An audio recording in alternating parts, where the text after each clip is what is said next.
Dyslexic Genius here. This is our 2000th video. And I want to thank all of you out there on YouTube that watch our videos for giving us a thumbs up. In the beginning, we were getting a little bit of hate and thumbs down, but now everybody... Mostly over your shop. Mostly over my shop and toolboxes. I got a lot on that. But we really want to thank you. I've been doing this roughly 40 years, fixing phonographs. I bought my first phonograph, a Vic 11, and it didn't run. And the guy says it still has the original baling wire on it. And a year and a half later, I figured it running, and it was missing a governor spring, and there was baling wire around the governor. And then I believed the guy. I thought it was original. Yeah. And then I found Wyatt's Musical Americana, and he helped me a lot, mentoring me. But back then, in the dark ages of this, 40 years ago, people wouldn't teach you how to fix a phonograph. And I'm totally self-taught. They'd say, oh, here, give it to me, I'll fix it, give it back to you, and bill you accordingly.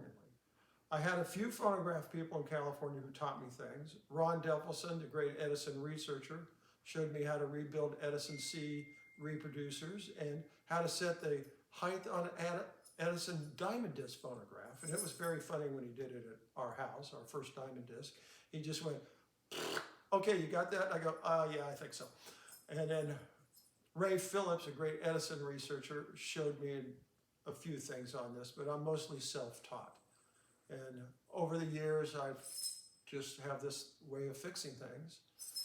A long time ago, about 35 years ago, we got a phone call from Las Vegas, and he had two Edison machines. He had an Edison Opera, and he had a Triumph Model E.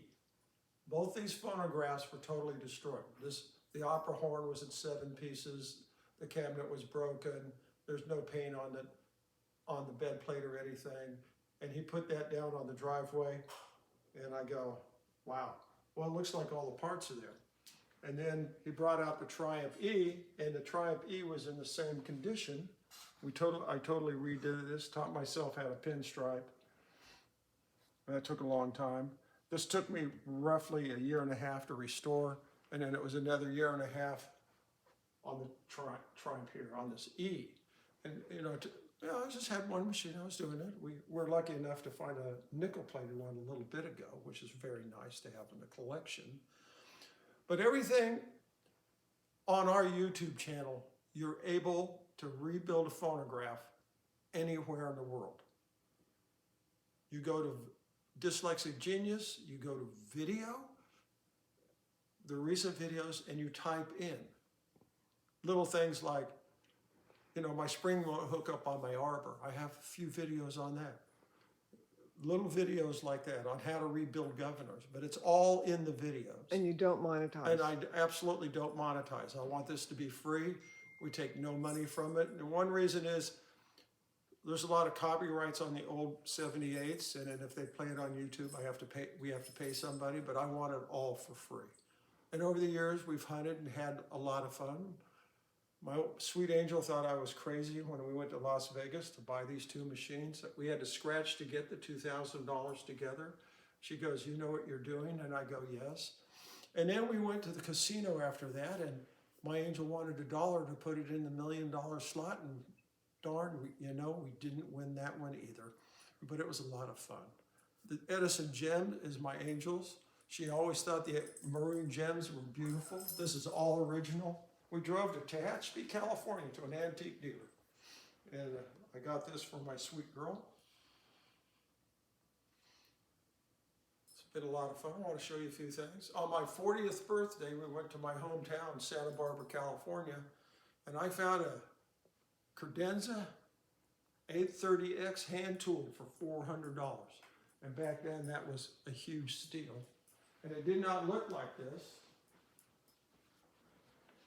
But here's an idea of the stuff.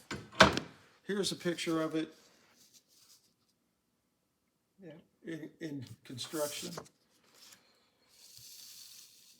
That was when you were doing the opera? That's when I was doing the opera. And then we had to remove all the shellac. And here's a picture of my sweet angel helping me 35 years ago remove all the shellac and stuff off the leather with Q-tips. And then there's a picture of Stud Muffin. Here I am 35 years ago in the shop in the house in California.